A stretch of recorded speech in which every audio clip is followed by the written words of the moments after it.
Right, there we go. We are now open and people should start coming in through. Hello, everyone. We're basically going to keep the window, keep Zoom open for a while, just as people start filing through. But yeah, thanks a lot for joining me today, Fraser. How are things over in Colchester? Good, good. Yeah, I'm just sort of looking at. I can see what's in my background. I've got a slightly dismantled soldering iron and a few plants. Apart from that, it's not too bad here. No, that's good. That's good. It's been a weird day in terms of weather, but I'm not gonna go too much into that. Yeah. However, I did see just about an hour ago on Twitter that the lottery funding is gonna open again on the 22nd of July. Yeah, project grants are coming Yes. back from the Arts Council, which is far sooner than anyone anticipated. So they were the fund that was kind of a lot of the Arts Council funds were pushed into the emergency fund, but yeah, the project grants are sort of being reopened, I think, at the end of July. So they were like a couple of £1,000 artists doing, projects, etc. Community focused, of course. But no, that's really exciting news. They're going to open already. And I think that would be, music to a lot of people's ears, definitely.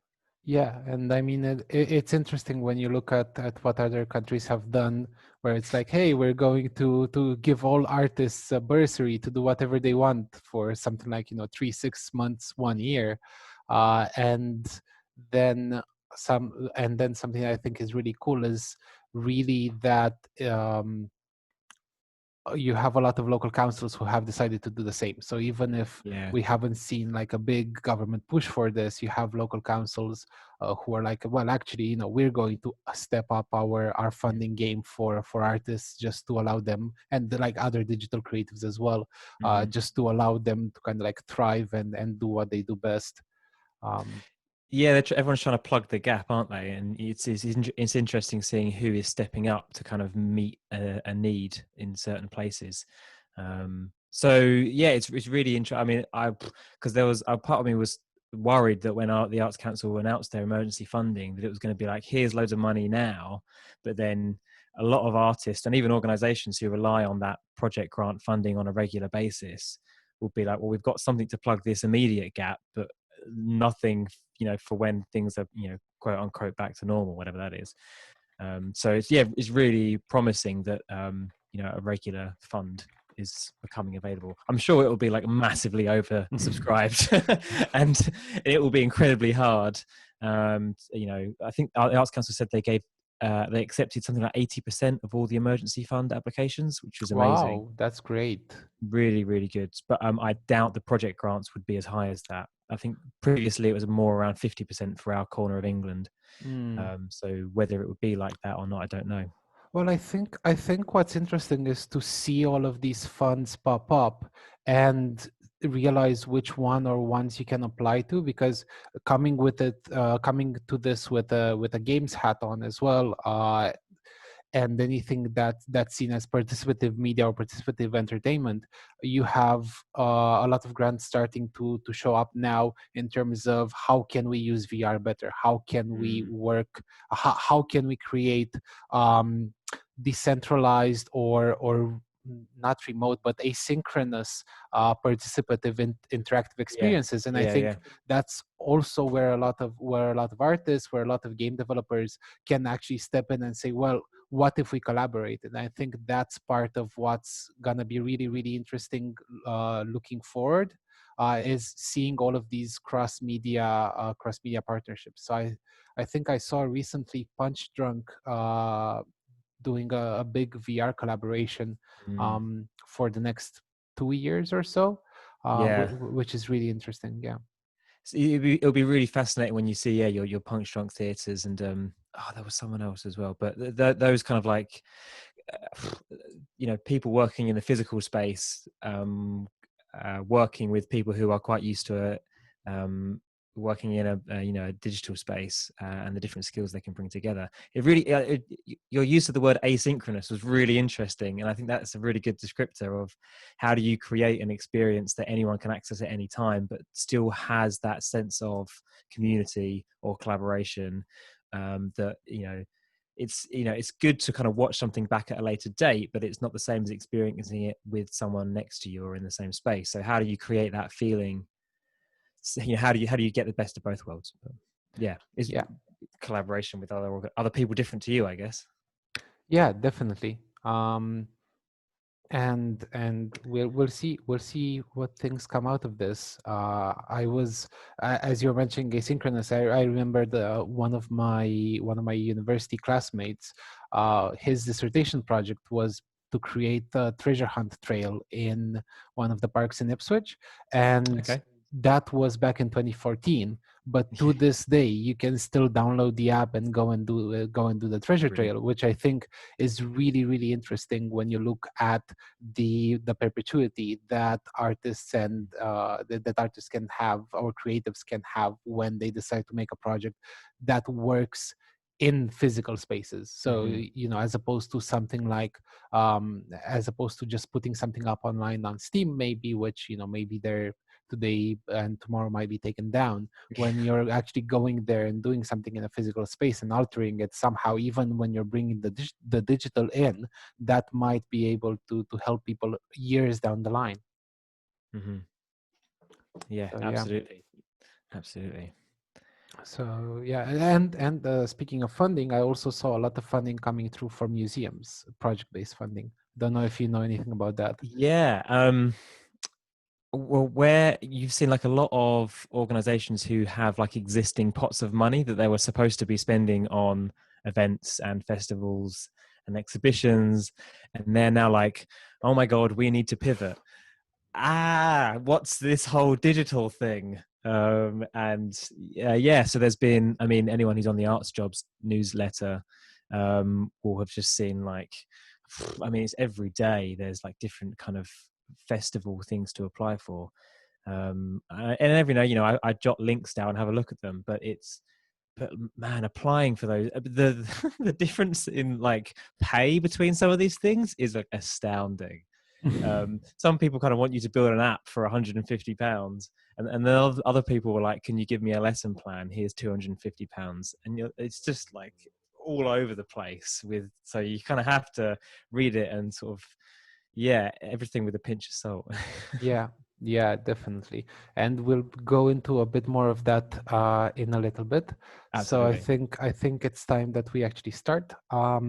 Hello, everyone, and thank you for joining us this evening at this first summer digital session in the Cratis program. My name is Chris, and I'm the co-founder of Game Anglia. We are the organization that's putting together the Cratis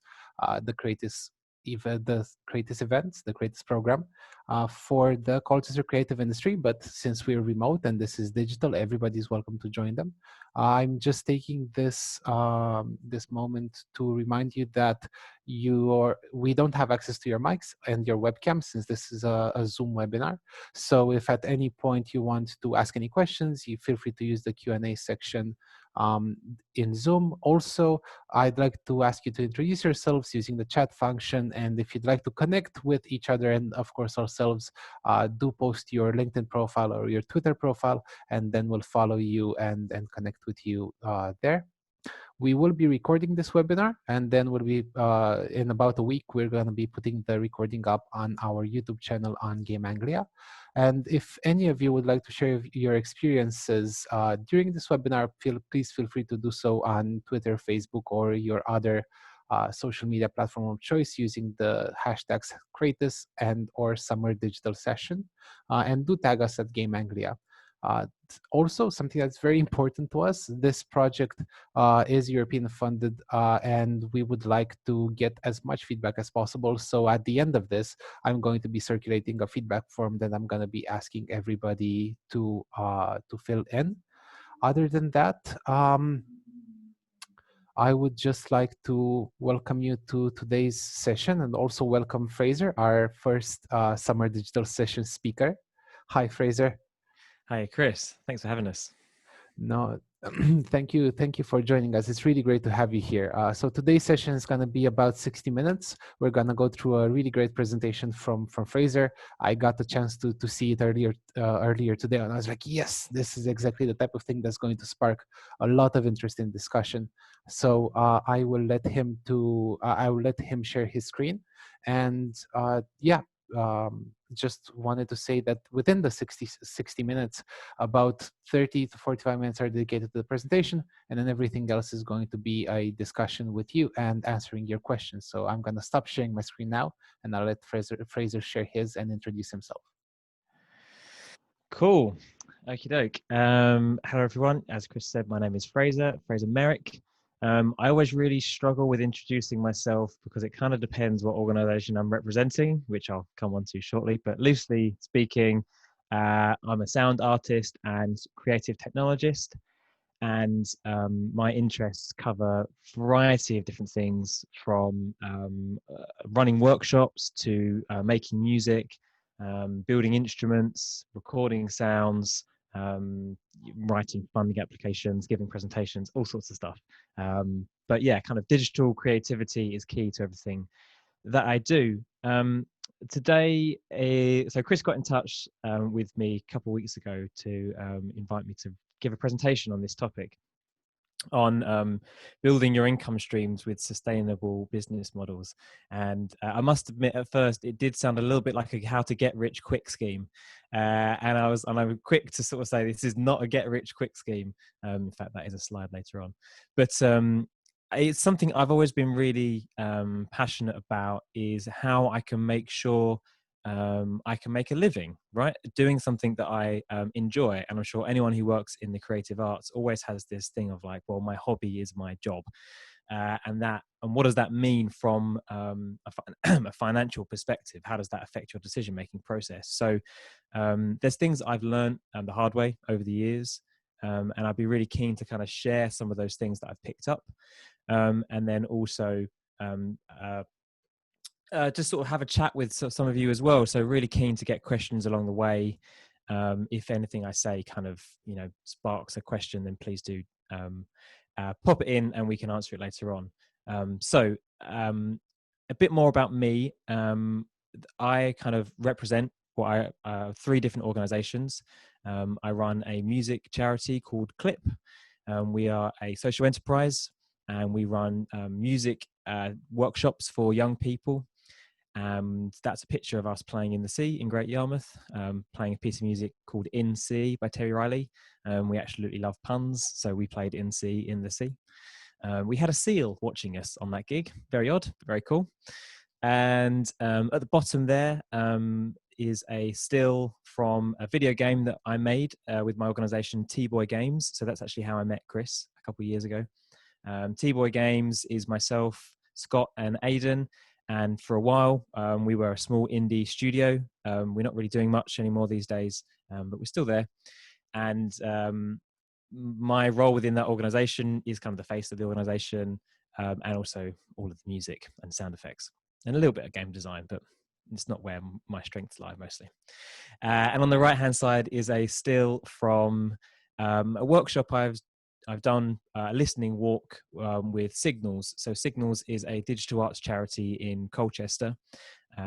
Its heritage is in filmmaking and animation, but more recently it's been doing kind of quote unquote digital creativity. So that goes all the way from filmmaking through to website design, video game making, physical computing, robotics, stuff like that. So it's a wonderful, wonderful job that takes me kind of all over the region, really, running, devising and delivering community-focused digital engagement projects. And you'll notice there's kind of a theme that runs between all these different projects that I'll sort of move on to. But this is kind of my path as a creative. So always been a musician, studied music technology at university in Huddersfield. 2012, I graduated, and the first thing I did was get a job in Debenhams, and moved to Leeds. I had a great time, and yeah, so I was exploring kind of an interest as a composer. I was in a band playing lots of gigs, and then I was also, earning some money. At this time, I got some of my first ever freelance gigs. So I think one of the first freelance gigs I ever got was working for a karaoke backing track company. It was at a time when cover songs were being uploaded to Spotify, before like the original version was on.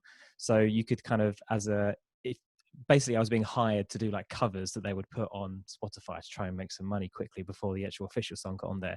But it was, I mean, there's some horrific covers of like Scouting for Girls on Spotify with me singing. Thankfully my name's not on it, but they're there. But they were like my first ever freelance gigs, and they were really good exercises in like how to cover a song in about 8 hours. I had to sort of play every instrument, program it in, and I was earning money. I was earning like, I think about £100 or £150, depending on how much was involved. And when you're 22, that's really good money for or anyone. That's really good money for, if you can do it in a day, incredible. I really did it in a day because I was still learning. But that was kind of my first experience with picking up this freelance work. In 2015, I moved to Colchester. And I had that kind of classic quarter life crisis where I was like, what really do I want to do here? What do I want to work towards? And that's where I really thought about being a composer outright and making music first rather than on the side. And so I started doing a number of different things. One of them was I started volunteering at First Sight, which is an art gallery in Colchester. I joined YAC, the Young Art Community. And that was huge in my development. I wouldn't be where I am without that experience of volunteering at First Sight. The opportunities that were given to me by the learning department there, Judith Merritt, Sue Hogan, Beth Hull, are like fundamental to where I am now. So they would organize young people's exhibitions and be like, we need an interactive, or like, here's a room, do you want to do something? And I was like, okay, sure. And so I just got given an opportunity that I grabbed because I felt like I could. They kind of gave me the confidence to have a go at things and try things out, which was really important. At the same time as me starting to experiment with interactive installations, I also started T-Boy Games. So that was on a business development scheme down at the University of Essex, run by a guy called Stephen Huckle. And yeah, I met Scott and Aidan, and at the time I really wanted to just make music, right? And I was like, how many opportunities can I find to make music? Who needs music? And I saw this scheme, it's actually in the newspaper. And I applied for it, got on, met some really nice guys, Scott and Aidan, and we ended up making video games together. And it was incredible. I had a really, really wonderful time doing it. And I'll go a bit more into what we achieved later on. And then kind of where I am now, you'll notice how I've got these arrows there. And the reason I've got the arrows is because all of these different activities and kind of paths that I've been following, they're not separate. They're all interconnected. So the skills I picked up as a retail worker, talking to members of the public, allowed me to be a better video game business owner because I could do public speaking. I knew how to talk to strangers. The skills I picked up volunteering at First Sight, running workshops, led to me getting the job at Signals because I'd had a couple of experiences running workshops before. So I assisted people like, oh God, I've completely forgotten everyone's name, Hester Chillingworth, who ran like amazing community workshops, and I would volunteer with them. And I picked up loads of things that then I fed into my work now at Signals. So all of these things interconnect. For a long time, I felt like I just had lots of interests and I wasn't quite sure which one I wanted to follow. I thought at some point they'd all fall away and one would become the main one. And that's just not, for me at least, that's just not how it works. And I found that actually they all intertwine. And I love that. That's how I work. So something that's kind of guided me through this whole process is this idea of want versus need. It's what do I want to do and what do I need to do? So the want for a long time was, I want to make more music. Had the need is like, I've got bills to pay. Okay. And that really helped guide my decision-making process. What was it? If I could get the want to be closer to the need, that's kind of like the dream, right? So you talk about, you have your day job that affords you to be able to do your hobby. What if your day job was your hobby? Okay, then they're the same thing. Or can you get closer and closer? So the second job I had after the job at Debenhams after uni, so after graduating, my second job was working for Apple in a shop. Now that was great because I was really passionate about Logic. I still am, the software that I use, and it was products that I was, passionate about. I was quite interested in, and so it was good because I got free copies of Logic. I got free copies of Final Cut. I got a staff discount on products. So I did have to sell iPhones, but never mind. Or help people reset their Apple IDs. But it was good because it helped me get those two things closer together. I was earning money, but I was doing something I enjoyed. And that's kind of really guided me quite a lot over the last couple of years around what is it I want to do and how do I get there. So what I'm going to talk about today is I'm going to give a lot of personal experiences, but there are going to be some questions as well, and hopefully some things that you can pick up from both of these. Things that I get paid for, I've got a list here, and I've kind of gone from things I get the most down to things I don't really earn much money doing. So these are really kind of where most of my money comes from. Devising and delivering workshops, they are kind of the core thing that takes up the majority of my time. So yeah, I work 3 days a week for Signals. I probably do about 2 days a week for Clip. And then outside of that, it's kind of lots of other bits and pieces.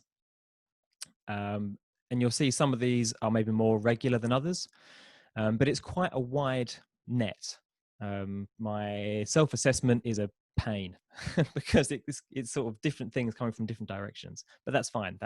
I'm happy with that. And it's kind of taken me a while really to build up all of these individual things. And that's something I will come on to as well later on. The things I'm going to talk about here, they may spark things that have immediate impact, but they will maybe be things that sit in the back of your head and take time. Okay, nothing's really going to happen overnight. So I'm going to talk a little bit more about Clip. So Clip came from me volunteering at First Sight. They had a youth program there called Yak, like I said. And one of the things they set up was a monthly jam night. People could come along with their equipment and make music together.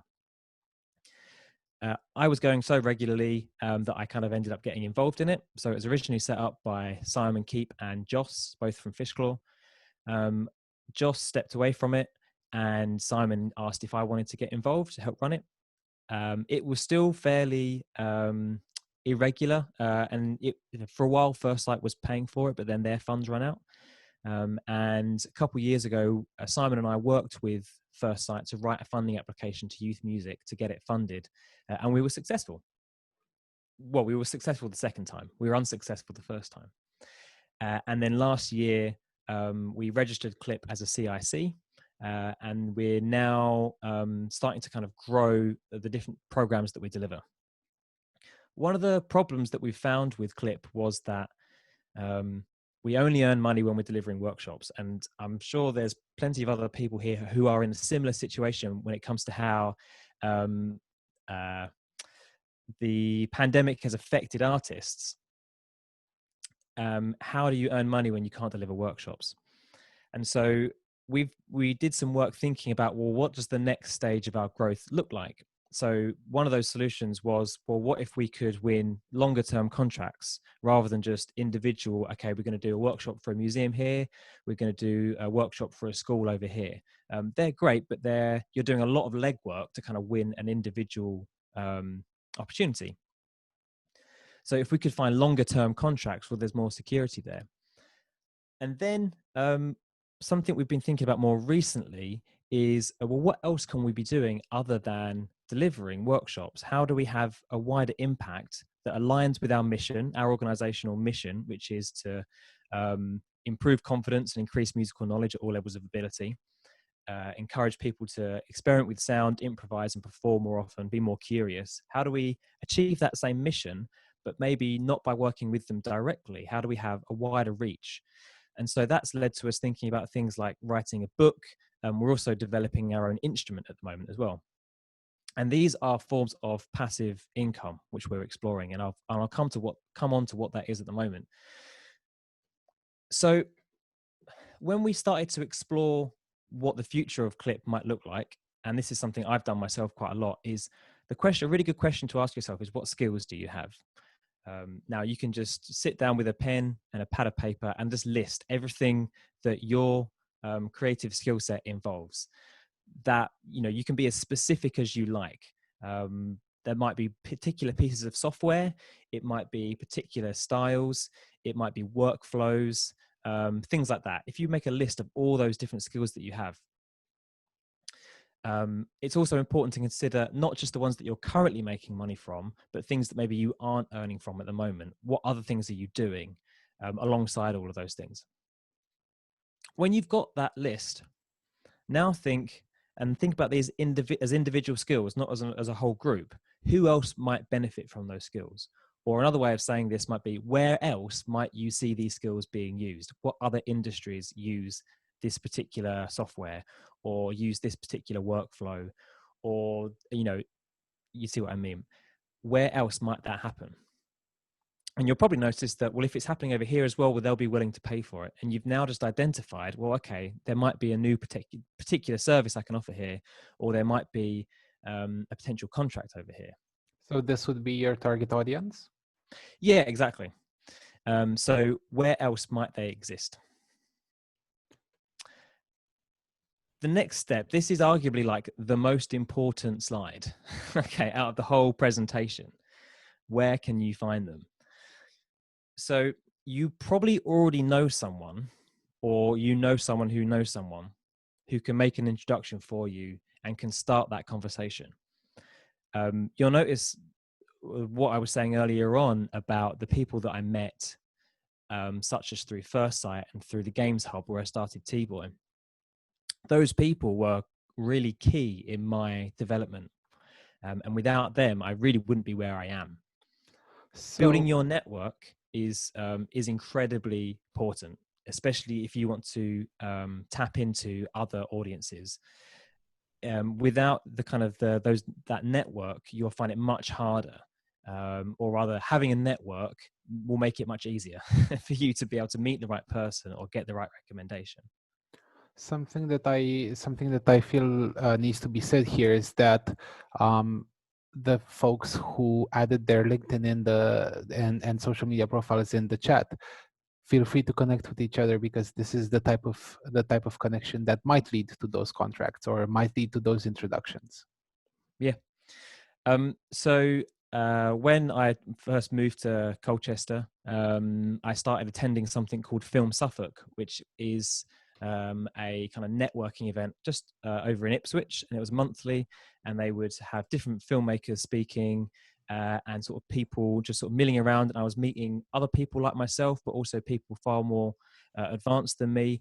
And after a couple of weeks, I got my first paid job. I think it was with a guy called Neil Horsman, who was actually from Colchester, ran a video production company, and he needed a score being composed for a pitch that he was doing.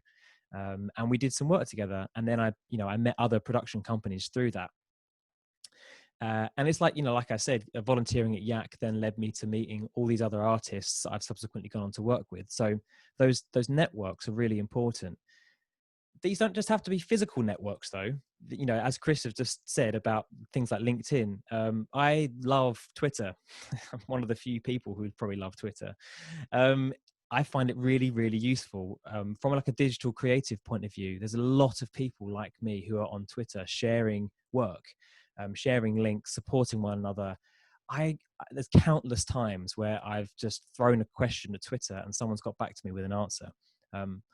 But that didn't come overnight. I had to build those networks, build those relationships with people, so that when I ask a question, there are people like, "Oh, Frazer, oh, cool, yeah, I'll help him out. I know how to answer that. That's easy for me to answer." So it's taken me time to get there, but I get a lot of value from that now. So this is kind of a side question as well, but what are you already doing that you can monetize? So we've looked a little bit about identifying new ways of working, potentially, and new audiences, but there's potentially things that you're already doing that you're maybe not monetizing yet. So a really good way of thinking about this is who out there is maybe like you or is working in a similar space. What are they doing? Are there any case studies you can look at? So one for me, there's a few artists on Twitter recently, or actually sorry, Instagram, and they've started selling sample packs. And you see quite a lot of YouTubers are doing this, actually, especially musician YouTubers. They'll say that they're sticking all the sound from today. I've made a sample pack and it's on my Bandcamp, or it's on my Patreon for anyone who subscribes to my Patreon. They're taking something that they're already doing, wrapping it up into a product, and then saying, you can pay me here for this if you would like to. So they're not necessarily creating much extra work. There is some extra work because they're having to upload it. They're having to like name the files and maybe create some artwork for it. There is extra work there. But from a risk versus reward perspective, it's not necessarily a bad idea because it's giving them its kind of added value. So this is potentially an example of passive income.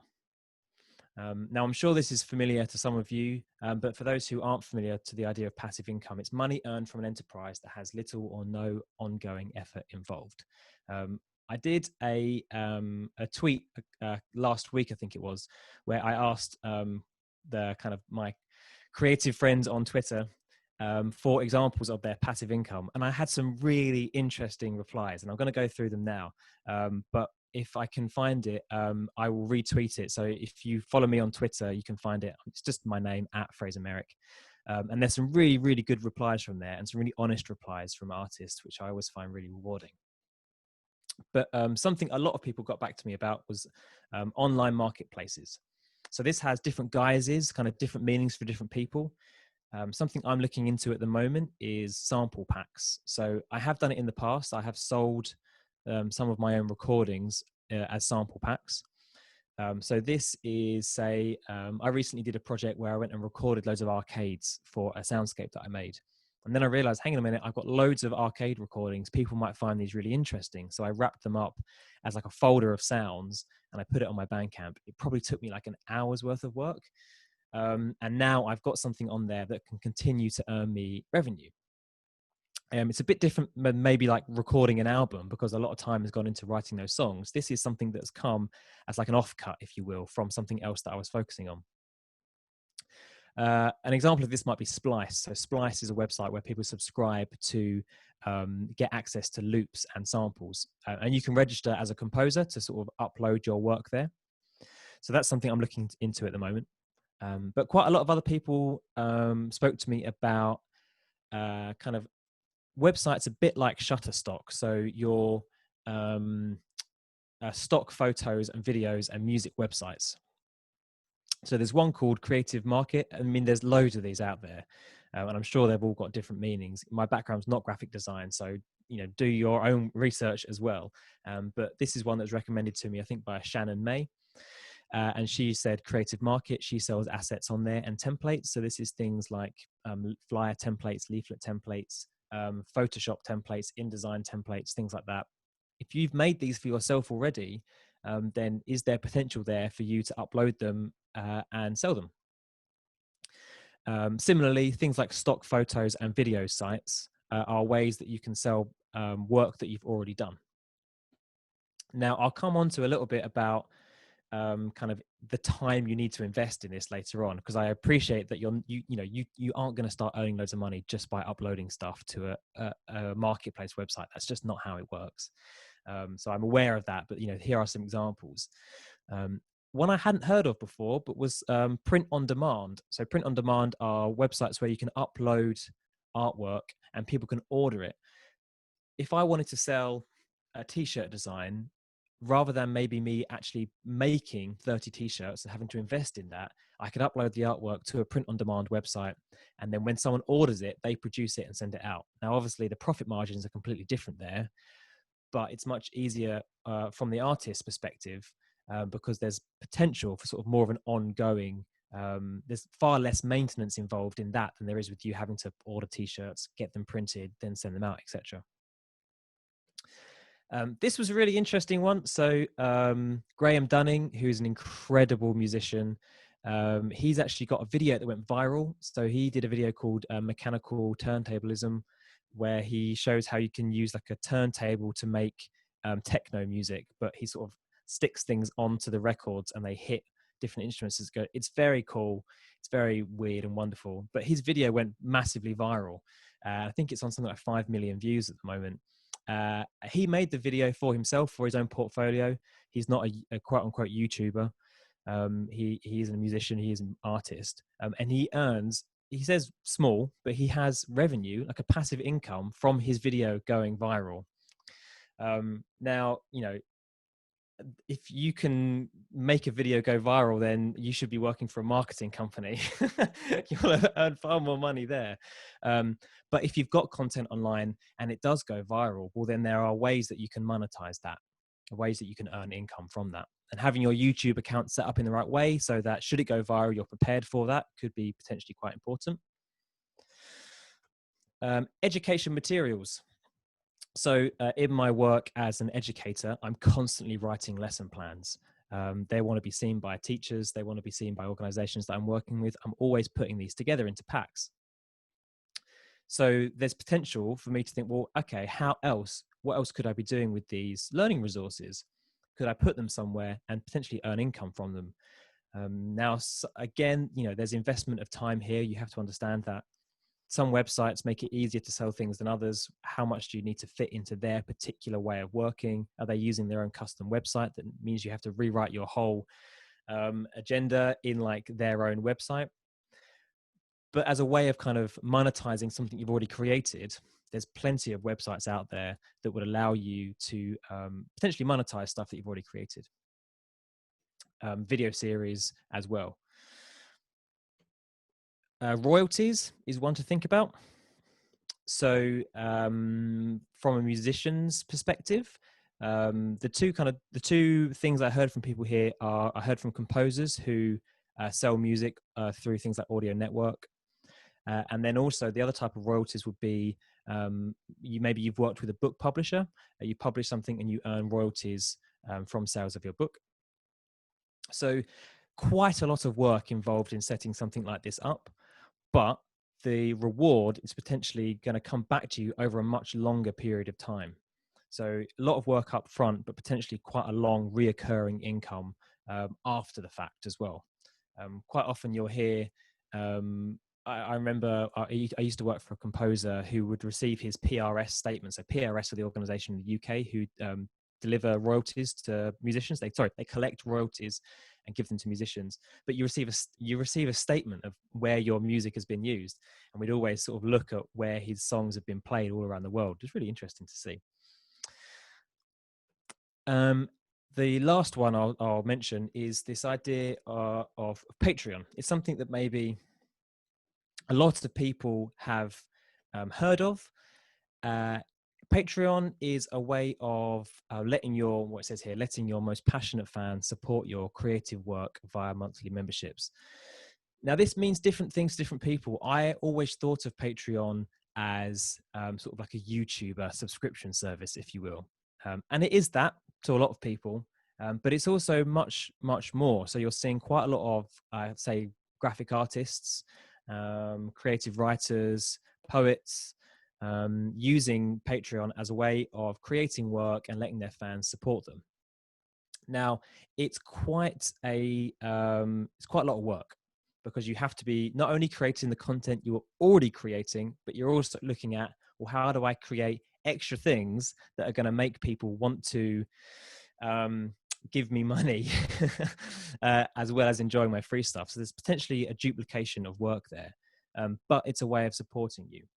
It's also worth saying that Patreon is kind of more suited to sort of quote unquote artists who are creating work, rather than maybe creative businesses who are creating work for clients per se. I'm sure there are examples of businesses using Patreon as well, but it's sort of more focused at the creator, the individual, rather than a business.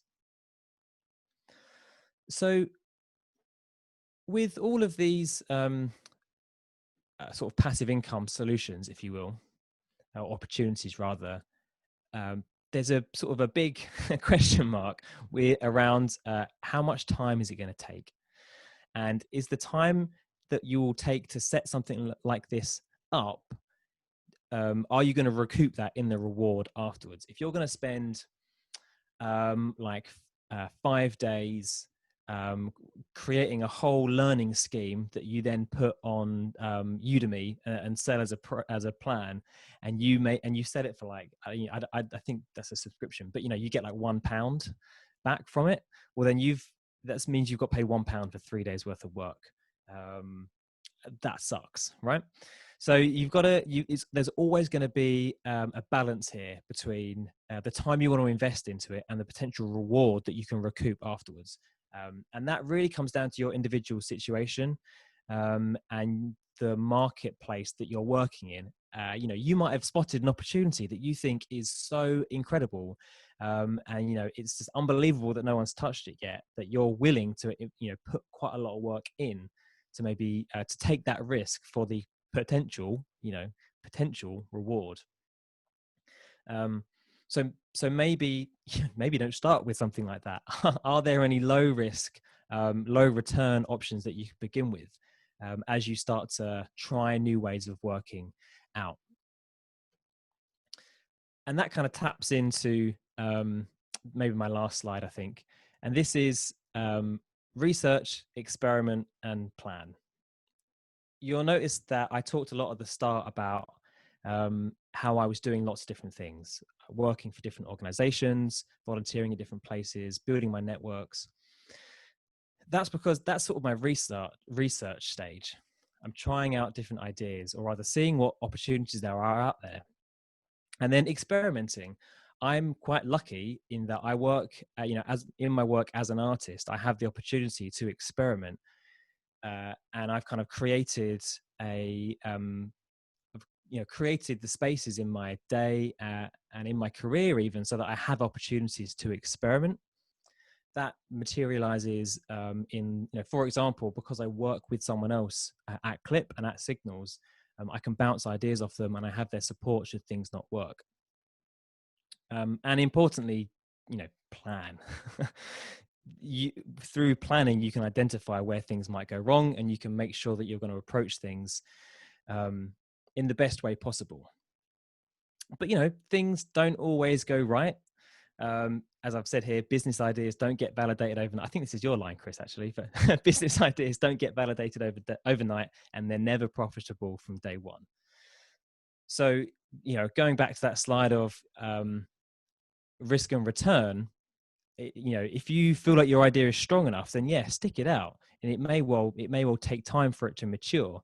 But you also, don't be scared also to say, well, you know what, that didn't work, and don't take it personally, but understand maybe why it didn't work. And if you can do that, then it means when you go into the next version of it, well, hopefully you'll be in a better place to be able to make a stronger decision. So that's kind of me unpicking my situation, really. And I appreciate a lot of this has really come from the perspective of someone who works in the sort of digital creative space.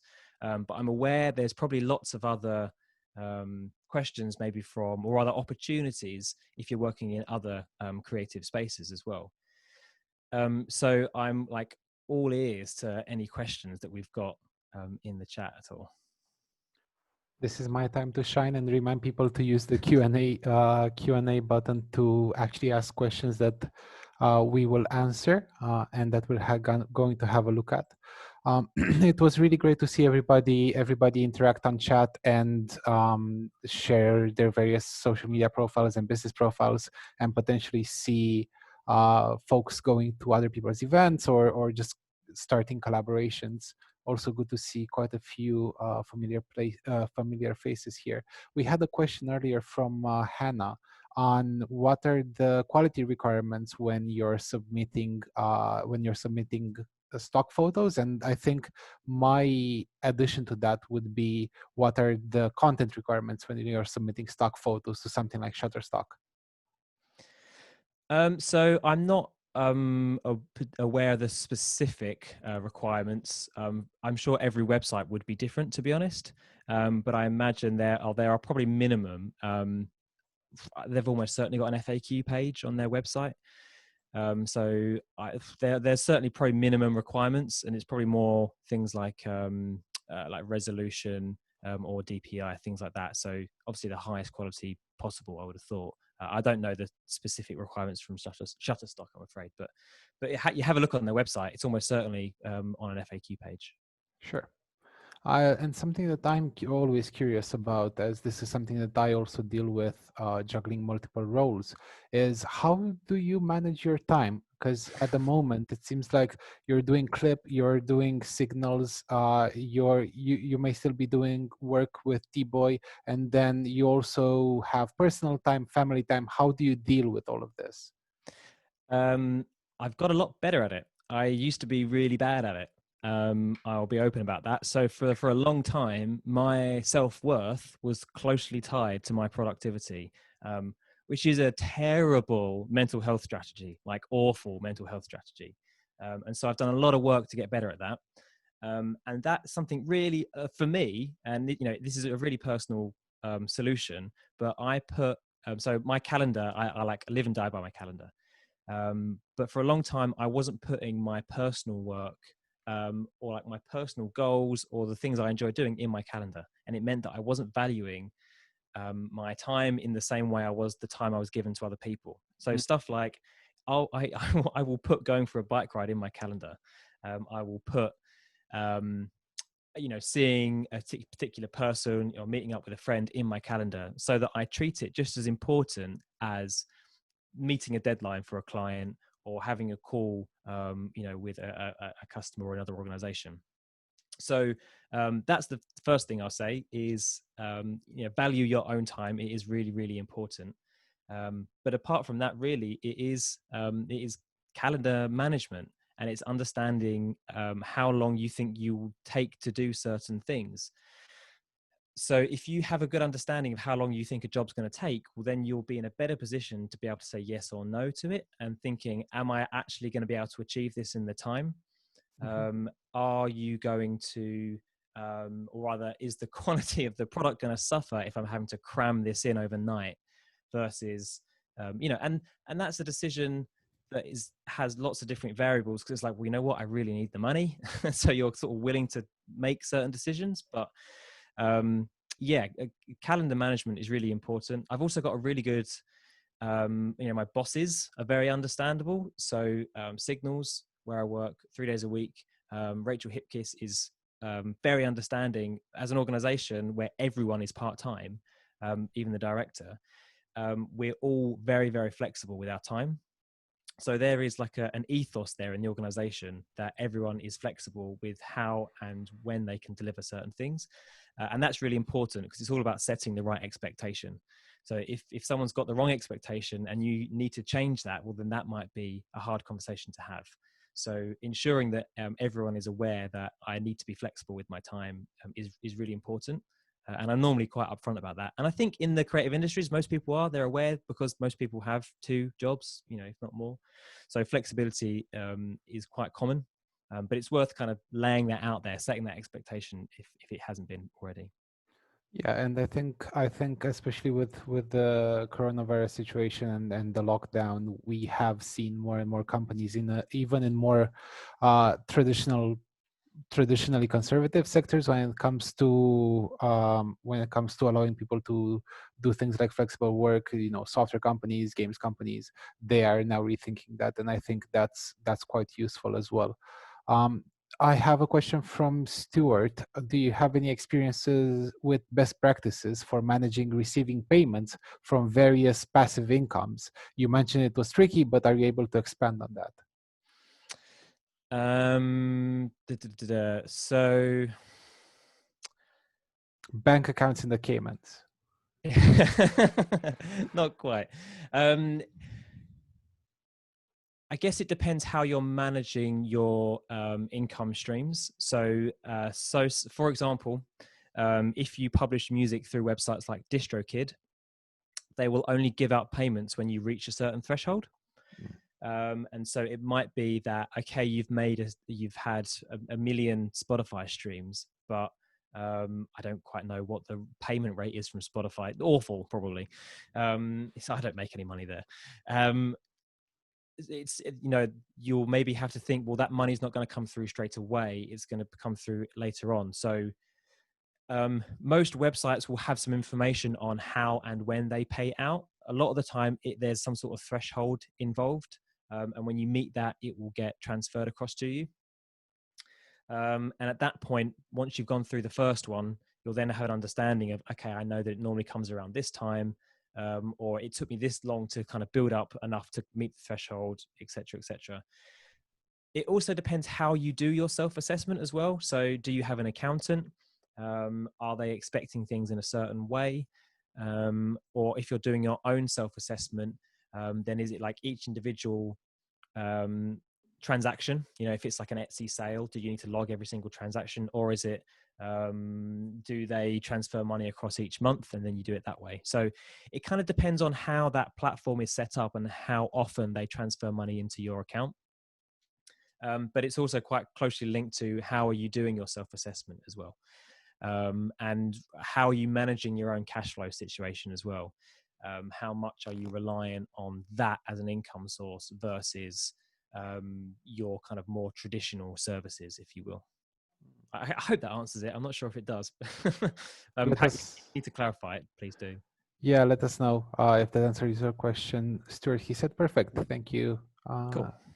Thank you for that. Something else that I think would be useful for, at least that was useful for me, was working with challenger banks. So banks that allow you to do things like search all of your bank statements up until the beginning of time, or at least the beginning of the account, for keywords such as Facebook ads, and allow you to assign notes to every transaction that you do. I find, as an individual, whenever I need to do expenses, if I have kind of like a hashtag for everything that I know that I'm going to expense, things like work or doing a certain project, that really helps a lot. And something that I think could work would be to set up individual bank accounts for each passive income stream, if you do have a lot of them. Yeah. And then aggregate them into something like a Bunny dashboard or something like that. And that should allow you to actually better see where everything is coming from, especially since a lot of these tools also have exporting capabilities. So if everything that you do is going to be done as a bank transaction as opposed to working with cash, then that might be able to help you a lot with your accounting. Another question from Ed, who is asking, when it comes to building an audience for workshops, what would be the best ways to do that? Hello, Ed. I see. I would say it really it depends. That feels like such a cheat. I guess you want to think about where that audience lives online, I guess, especially at the moment. Where do they hang out? What kind of spaces do they hang out in? If you're trying to connect with the individual. But if you want people to attend a workshop, they're, people who are looking to learn something, well, then they're, in theory, they should be quite keen and to come along. But you've got to make sure that you're setting that right expectation around what the workshops are going to do. If you say that, when you come to if I'd said if this workshop was, was sold as a get rich quick scheme, well, then you'd all be massively disappointed. I hope you're not. So you do have to set the right expectation, but these things also come over time. So you need to get into people's decision-making process when they think about where do I need to go to achieve a certain goal. For some people, that might be Google, because they might not know that this workshop happens every Thursday at this venue. Once you're inside of people's decision-making process, then they know that you're an option to go along to that workshop. So really, it kind of happens over a long time. It's not going to happen overnight. You sort of have to build that network. And relationship building is also a huge part of that. So that's things like going to other people's workshops, going to other people's events, becoming the face that people recognize. I remember Sally Shaw from First Sight said to me, "Frazer, you're everywhere." I was like, "Well, yeah, I'm looking for work." I go to all these events because I hope at some point someone will go, "Oh, I've met someone who does that. Yeah, the guy with the big hair," because that will come back to me. So if I can try and be at all the things that I think, it's kind of a selfish way of thinking, but there's something that someone said to me a long time ago, which is the best way to no, what is it they were saying? Oh, it wasn't that good, was it? But if you can help someone else, you're kind of also helping yourself in the long run, because hopefully if you do them a good favor, then it will come back to you and they'll want to help you out in the future. So yeah, relationship building I think is a really important one. That might be with other organizations, or it might be with individuals, other groups, etc. But yeah, get a good reputation. That will do you the world of good. I think here the best advice that I got with regards from networking, and this was from our Game Anglia co-founder Mark. He said when you are looking for, even if you're looking for work or if you're looking for business, always ask the other person, the people that you meet, how you can help them, and always ask yourself, how can I help this person, rather than Nice, how yeah. can I take advantage of this person, or how can I sell to this person, because that's how that person is going to end up remembering you. Another tip that I have here is to if you have the budget, work with somebody who can help you with marketing. Marketing, oddly enough, is a highly specific skill, and there are some people who are really good at it. So if you can find somebody who can help you do your marketing, then work with them.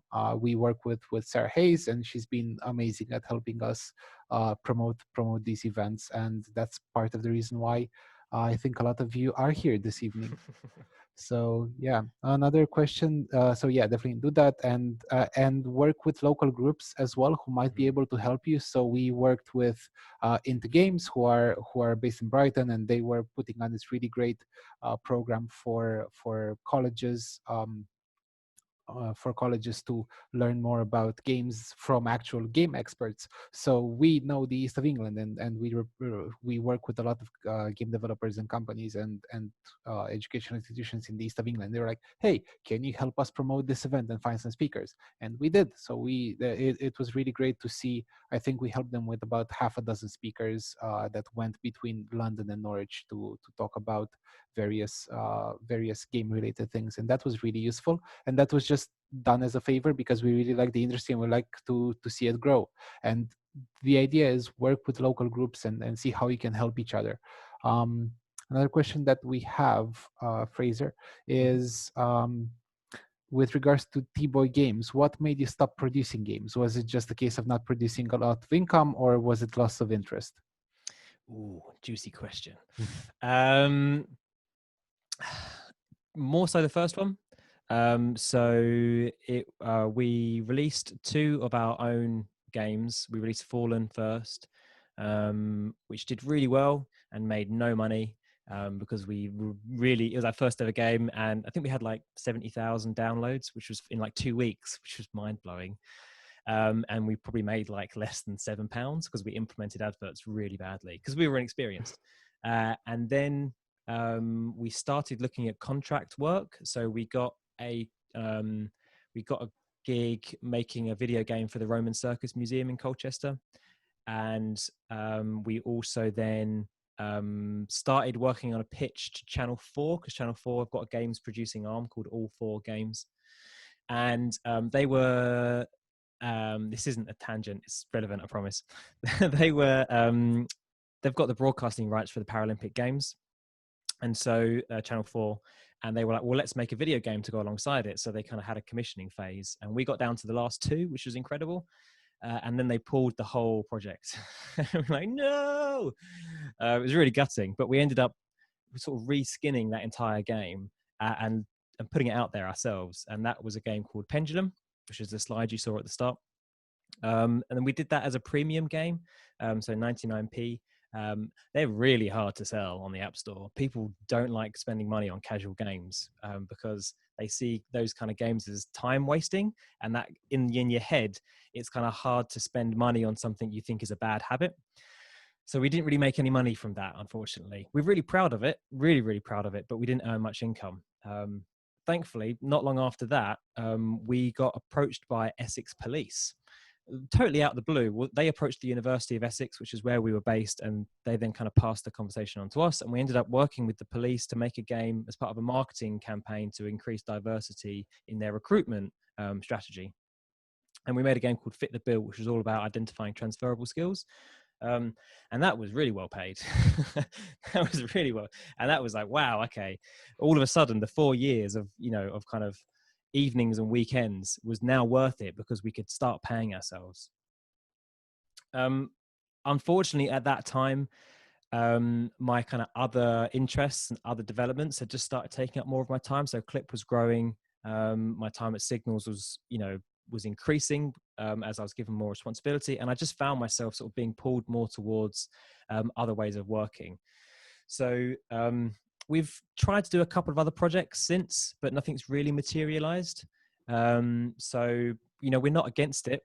We're still all friends, but it's just the opportunities haven't been there, but that's not to say they won't be in the future. But we kind of went out swinging, so that's cool. Thank you so much for that. I know it's quite hard to talk about things like this.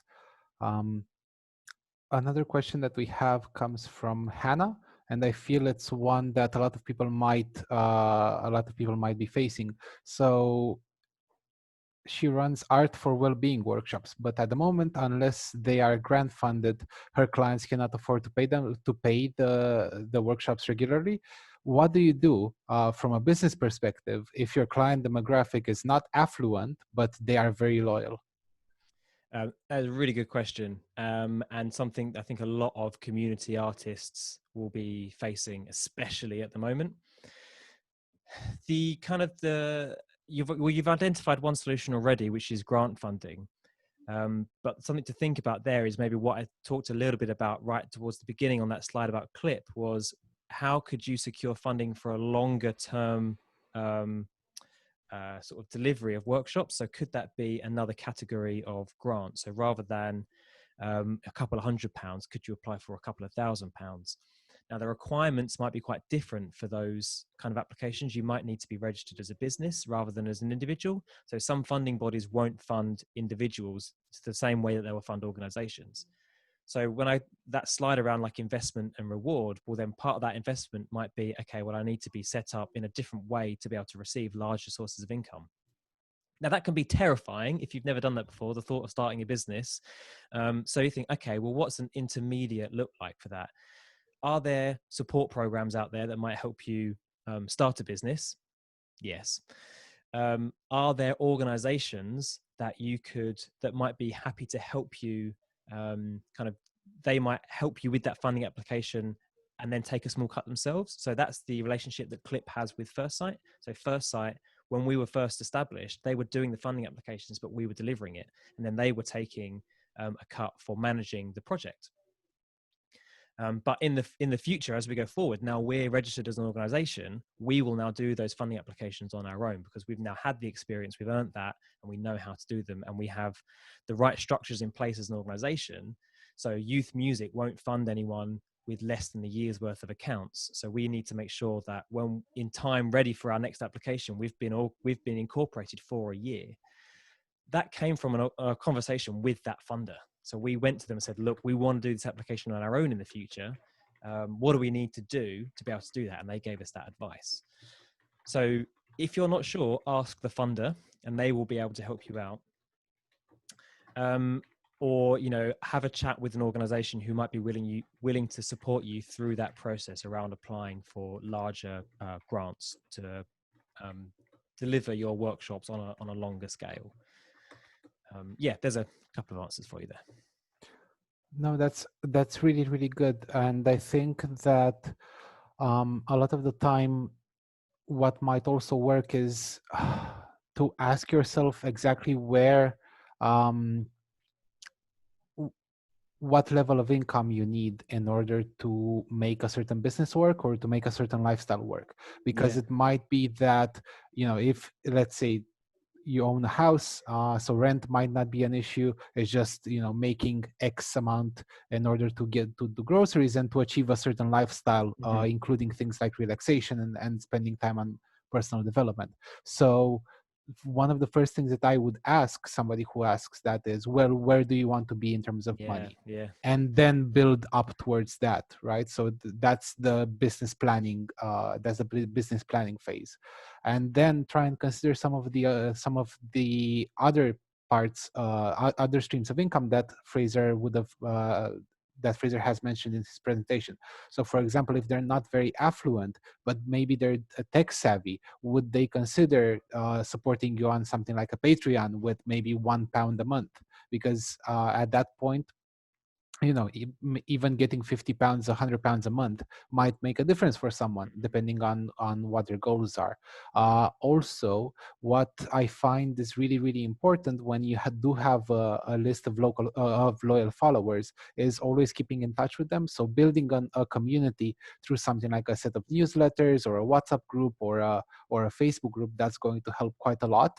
And then you can you can work with the people who are most vocal in those groups to become your advocates and become your ambassadors. So not constantly, but regularly reminding them, oh, if you see anything that could help us get XYZ or get more people in, then by all means post in this group or let us know. Then I think that's also an important point to make.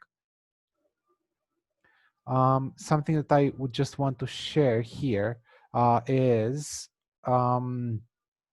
our feedback form for today's session. I was just going through it and I'm like, where did I put it? There you go. So it would really help us if you took 3 minutes to fill in this feedback form, because it's going to show us just how well we did, and it's also going to allow us to share some of your feedback and quotes both with Fraser and with our partners and sponsors for this. So before I go into the next couple of questions, just wanted to say thank you to the Colchester Council and the European Union who made this program possible, and also to our partners right here, Creative Colchester, Colchester Digital, and the SECADS program. And also thank you, Fraser. Now, I do realize that that we did get another almost half a dozen questions. So what we're going to do is I suggest that we answer a couple more, Fraser, and then Yep. we're going to put a blog post up answering the others Sure. sometime over the next couple of weeks. So let's say, where are we? A question from Svetlana. How do you get into BBC or other big companies? As a film student with a lot of motivation, I struggle finding opportunities. Do you have any advice? Yeah, really good question. BBC can seem like a completely unapproachable organization, like a monolith.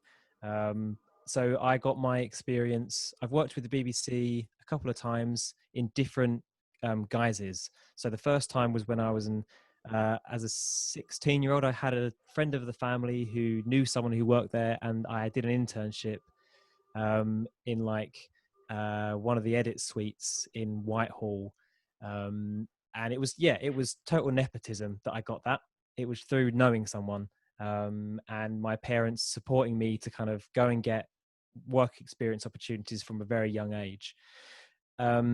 I then did an internship during my degree where I worked for a composer who was scoring a BBC series.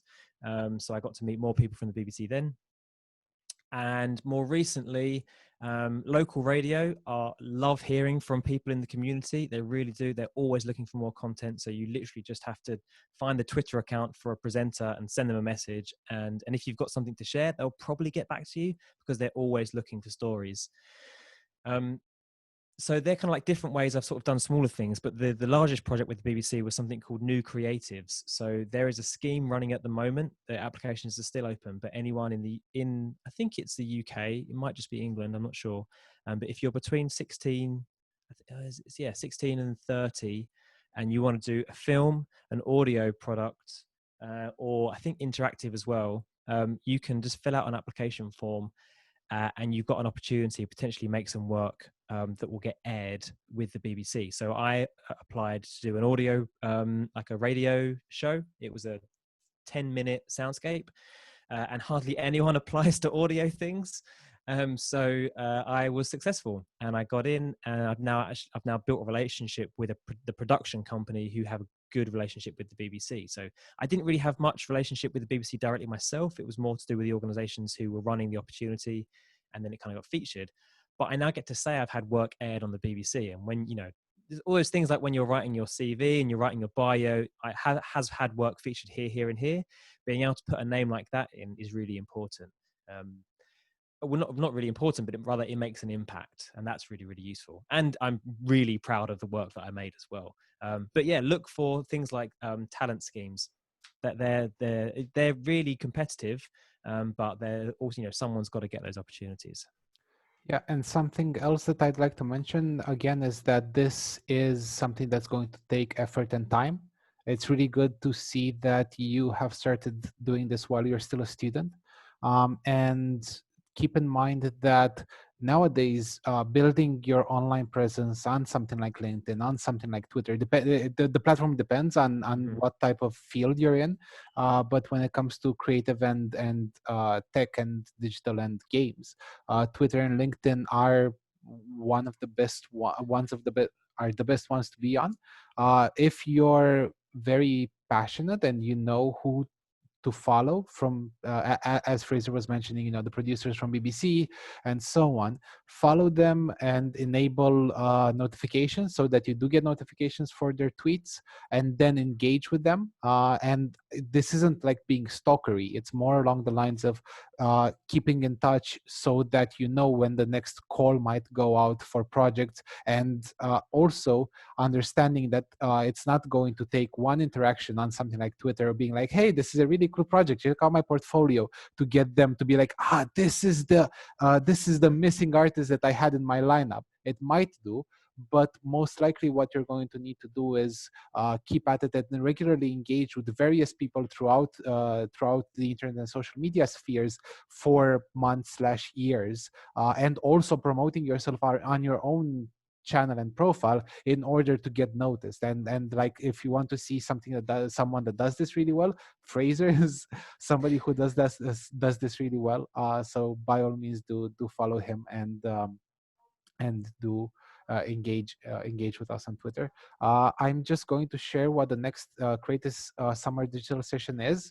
It's about building resilience as a creative and as a creative entrepreneur. So if you'd like to join that, the link is in chat.